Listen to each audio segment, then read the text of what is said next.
Bugünkü güne, bugün benim için üç doğma mekanın birleştiği bir mekandır ve üçü de mənə doğmalı. Birincisi, Cəlal müəllimin doğduğu Qubadlı, Zəngəzur mahalı. İkincisi, Sumqayıt. Üçüncüsü, benim balaca vaxtımın aspirant olduğum, doktorant olduğum, sertasiya şurasının üzvü olduğum Ədəbiyyat İnstitutu. Bu üç təşkilatın təşkilat ediyorumdur. Elədir ki, təbir edir. Ona görə mənim üçün xoş gəlir. Və bir məqam mənim yanıma düşdü. Deməli, nəsə tədbir olanda ağlımdan keçdi, şeir oxumaq fikrim yoxdur. Bir şeir bəlli yazılmışdı, özüm yazdığım şeirdir. Deyir ki, təmiz saxlayasan gərək ağzını, küləyə nə atsan, üzə döndərir. Həyat bir sehirli bumerang kimi, kimə nə vermişik, bizə döndərir. Və baxıncı bəndində belədir ki, keçib ömür yaradan, bizi şair öldürmür bunu yaradan, ömrünün ağla sözə döndər. Axır belədir, şairi öldürmür bunu yaradan, ömrünün ağla sözə döndər. Və ömrünün ağla sözə döndərən Cəlal müəllim, əziz Cəlal müəllimin elmin nağılından işinə toplaşmışdır. Lütfə xanım, teşekkür edirəm. Ona Qabaq Sayat xanım çox işlər görüb, kitablar hazırlayıb. Və başqalardan önce ünsiyyətimiz olur Cəlal müəllimdən, çox ünsiyyətimiz olur. İki məqam mənim yanıma düşür, iki məqam yanıma düşür. Onlardan biri oydu ki, bilmirəm, dəqiq yanımda qaldı. Yazılar hansı qurultayıydı. Qurultaydan çıxanda Cəlal müəllim istənmişdi, həmşəkildə pencək qolun üstündəydi. Dedi ki, olmayan bir əsəri tərifləyirlər, bilmirəm hansı əsəri, ədəbiyyat şünanslar bilir. Olan bir əsərin izahını çəkir. Olmayan bir əsəri tərifləyirlər, hələ çap olunmuyor. Olan bir əsər üstündən sükutla keçirlər. Çox şükür ki, zaman hər şeyi yerine qoyur və sükutla keçmək mümkün deyil, belə bir əsər yaranıqdır, ortaya araya əsər gəlir. İki dəyər var. Maddi dəyər, mənəvi dəyər. Maddi dəyər vacibdir. Burada pul da var, burada bina da var, burada iqtisadi qüdrət də var. Amma bunların hamısı həmən zamanda yaşayan adamlar üçün. Bir də var mənəvi dəyər. Mənəvi dəyər həmişə bilinir. Yadıma nə düşür? Sayat xanım, sizin cümlə bəlkə maraqlı var. Qasım Qasımzadənin 60 illik yükləyiydi, yay vaxtıdır.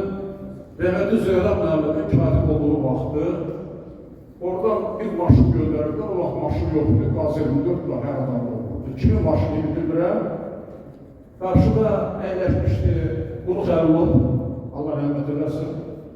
Arxada əyləşmişdik Qasım müəllim, Qasım Qasımzadə. Ortada Nəriman əyləşmişdi, Nəriman Qasımoğlu, yanında da mən əyləşmişdim. Getdik bu vaxtya, səfərimiz oldu, gəldik, sözüm ona deyil, bir məqam mənim yanıma düşdü. O məqam hansıdır? Gəldik, Cəlal müəllim elə o rayondan çıxa-çıxa sürücüdən soruşurdu, biz haradan tanıyorduk şəhər adamlarıydı.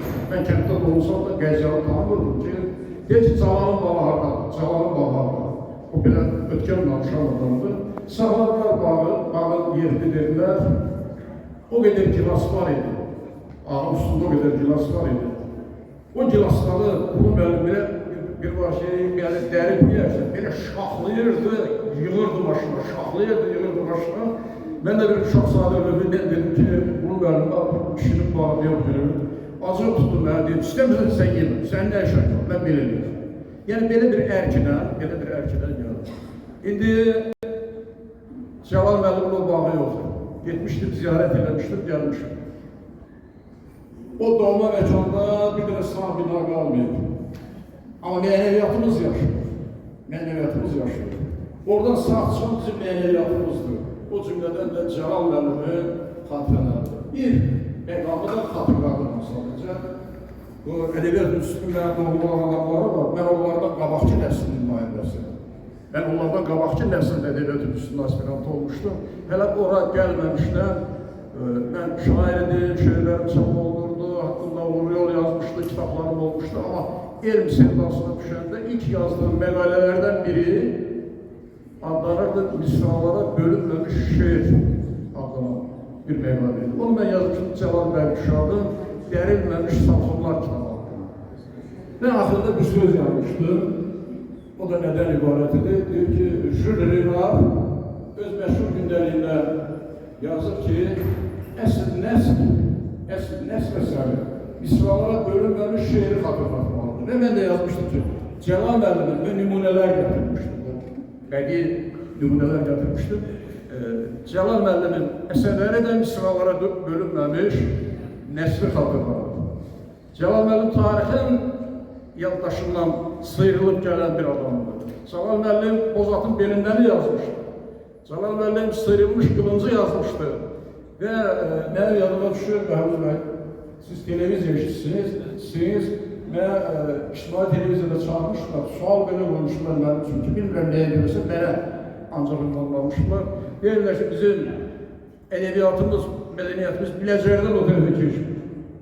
Və mən onlara dedim ki, əgər doğrudan da bizim ədəbiyyatımız, bildim deyirəm, siz nə deyirsiniz, bizim ədəbiyyatımız, mədəniyyətimiz Biləcəkdən o tərəfə keçmirsə, Avropa muzeylərində, Amerika muzeylərində Nizaminin əsərlərində gəlir. Almaniyada Friedrich Bodenstedt'in sayəsində deməli, Gizləşəfinin Vazehin əsərlərinə gəzir və orada bir məqamı demişdir. O da müstəqil Azərbaycan Respublikasının uğurları ilə bağlıdır bir vaxt. Biləcəkdən o tərəfə keçmək söhbətdir. Və elə gəlir ki, hər bir insanın ən böyük əsəri onun övladıdır. Əgər Cəlal müəllimin övladı bugün Amerikada ali təhsil alıb, Azərbaycanı təmsil edirsə, Cəlal müəllim çoxdan Biləcəkdən keçibdir o tərəfə. Ruh şad olsun Cəlal müəllimin. Müqəyyən təbrik edirəm sizi. Aygül xanım, sizin ədəbiyyatın üstü, bütün əməkdaşlarınız, sizin şəxsində təbrik edirəm.